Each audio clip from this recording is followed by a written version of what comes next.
ടൗണിൽ പോയി തിരിച്ചു വരുമ്പോഴേക്കും ഏകദേശം 1 മണിയായിട്ടുണ്ടായിരുന്നു. നല്ല വിശപ്പുണ്ടായിരുന്നു. ചോറൊന്നും വെക്കാതെയാണ് ഞാൻ പോയത്. അപ്പോൾ വേഗം വന്നതിന് ശേഷം ചോറ് വെച്ചു. അങ്ങനെ ചിക്കൻ കറി വെക്കുകയാണ്. ചിക്കൻ നല്ലോണം തേങ്ങ വറുത്തരച്ചാണ് കറി വെക്കുന്നത്. കുഞ്ഞുണ്ണി വിശക്കുന്നത് റെഡിയായോ എന്ന് ചോദിച്ചു ഇടയ്ക്കിടയ്ക്ക് അടുക്കളയിൽ വരുന്നുണ്ട്. ഞാൻ പറഞ്ഞു ഇപ്പോൾ റെഡിയാവും, നീ അവിടെ ഉള്ളതൊക്കെ സാധനങ്ങൾ എടുത്ത് കഴിക്കാൻ പറഞ്ഞു. അവൻ പഴമൊക്കെ കഴിച്ചാൽ കുറച്ച് സമയം അഡ്ജസ്റ്റ് ചെയ്ത് നിന്നു. എന്നാലും പെട്ടെന്ന് വിശക്കുന്നു എന്നാൽ അത് സമയം കഴിഞ്ഞു പോയില്ലേ, 3 മണി അങ്ങനായി ശരിക്കും നമ്മൾ ഭക്ഷണം കഴിക്കാൻ ഇരുന്നപ്പോൾ. അപ്പോൾ ഇതാ ഭക്ഷണം റെഡി ആയിട്ടുണ്ട്. വേറെ കൂടുതലൊന്നും ഉണ്ടാക്കിയില്ല. കറിയും അതുപോലെ തന്നെ ഉപ്പിലിട്ട മാങ്ങ ഉണ്ടായിരുന്നു. അപ്പോൾ ഞാൻ കോലാലിരുന്നാണ് ഭക്ഷണം കഴിക്കുന്നത്. അവൻ പറഞ്ഞു ഞാൻ TV കണ്ടുകൊണ്ട് കഴിക്കാമെന്ന് പറഞ്ഞ് അവനകത്തിരുന്നു, ഞാൻ കോലാലിരുന്നു. അപ്പോൾ വിശപ്പൊക്കെ ശരിക്കും കെട്ടുപോയി കേട്ടോ. ആ സമയമാകുമ്പോഴേക്കും 3 മണിയായി. അപ്പോൾ അത് റെഡിയായിട്ട് റെഡിയാവുന്നില്ല. അങ്ങനെ ഒരു ഇതായിപ്പോയി. ഒന്നാമത് സമയം തെറ്റി നമ്മൾ പാചകം ചെയ്ത് തുടങ്ങി കഴിഞ്ഞാൽ പിന്നെ അതെവിടെയും എത്താത്തൊരവസ്ഥയായിരിക്കും. ശരിക്ക് എന്താ പറയുക, മടിയും പിടിക്കും. ഇത് എന്താ പറയുക, ഒന്നും റെഡിയായി കിട്ടുകയില്ല. ആകെ ബുദ്ധിമുട്ടായി പോവും.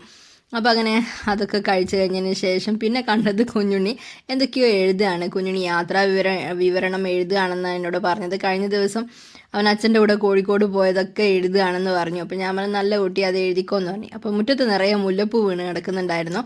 അപ്പോൾ ഞാനും കുഞ്ഞുണ്ണിയും കൂടി അതൊക്കെ പെറുക്കിയെടുക്കാമെന്ന് വിചാരിച്ചു. പെറുക്കിയെടുത്ത് അകത്ത് കൊണ്ടുപോയി വെക്കും. നല്ല മണമായിരിക്കും. അപ്പോൾ റൂമിലിങ്ങനെ കൊണ്ടുപോയി വെച്ച് കഴിഞ്ഞാൽ നല്ല എയർ ഫ്രഷ്നറിൻ്റെ ഒന്നും ആവശ്യമില്ല. നല്ല എന്താ പറയുക, പ്യുവറായിട്ടുള്ളൊരു മണമാണല്ലോ. അപ്പോൾ പിന്നെ എനിക്ക് ഭയങ്കര ഇഷ്ടം അത്. പണ്ടൊക്കെ ആണെങ്കിൽ മുല്ലപ്പൂ തലേ ചൂടാൻ വേണ്ടിയിട്ടുള്ള ഒരു ഇതായിരുന്നു. ഇപ്പോൾ തലേ ചൂടല്ലേ, ഇപ്പോൾ അകത്തൊക്കെ കൊണ്ടുപോയി വെക്കൽ പരിപാടി അത്രയേ ഉള്ളൂ. അത് കഴിഞ്ഞതിന് ശേഷം പോയി പച്ചമുളകിനൊക്കെ വെള്ളം നനച്ച് കൊടുത്തു. പച്ചമുളകൊക്കെ ഇപ്രാവശ്യം കുറേ ഉണ്ടായിട്ടുണ്ട് കേട്ടോ. ഇന്നലെ ഞാൻ വെള്ളം കോരാത്തത് കൊണ്ട് ഭയങ്കരമായിട്ട് എല്ലാം വാടി തളർന്ന് ക്ഷീണിച്ച് ഒരവസ്ഥയായിരുന്നു.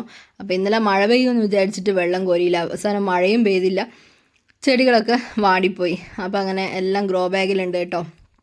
അപ്പോൾ അങ്ങനെ എല്ലാത്തിനും വെള്ളം നനച്ച് കൊടുക്കുകയാണ്. ഇന്ന് ഗോമൂത്രമൊക്കെ ഒഴിച്ചു കൊടുക്കണമെന്ന് വെച്ചിട്ട് അതിനൊന്നും ടൈം കിട്ടിയില്ല. ആകെ എൻ്റെ താളം തെറ്റിയൊരു അവസ്ഥയായിപ്പോയി ഇന്നത്തത്. ഒന്നിനും ഓരോ സമയം ഓരോ ജോലിക്കായിട്ട് എന്നുള്ളൊരു ഇതിൽ കൊണ്ടുപോകുന്നതാണ്. അപ്പോൾ അതൊക്കെ ഇന്ന് തെറ്റി ടൗണിൽ പോയതോടുകൂടി. ടൗണിൽ പോയ സമയത്ത് നല്ല സുഖമായിരുന്നു, വീട്ടിലെ ജോലിയൊന്നും നോക്കണ്ടല്ലോ. അപ്പോൾ തിരിച്ചു വന്നപ്പോഴാണ് ഒരുപാട് ജോലി. അപ്പോൾ ഇതാ പച്ചമുളകൊക്കെ ഉണ്ടായുണ്ടോ. ഇതൊക്കെയാണ് നമ്മുടെ കുഞ്ഞു കൃഷികൾ കേട്ടോ. അപ്പോൾ ഇതൊക്കെ കാണുമ്പോൾ ഭയങ്കര സന്തോഷം. അത്ര തന്നെ. ഇത് തക്കാളിൻ്റെ തൈയൊക്കെ അതിലുണ്ട് കേട്ടോ.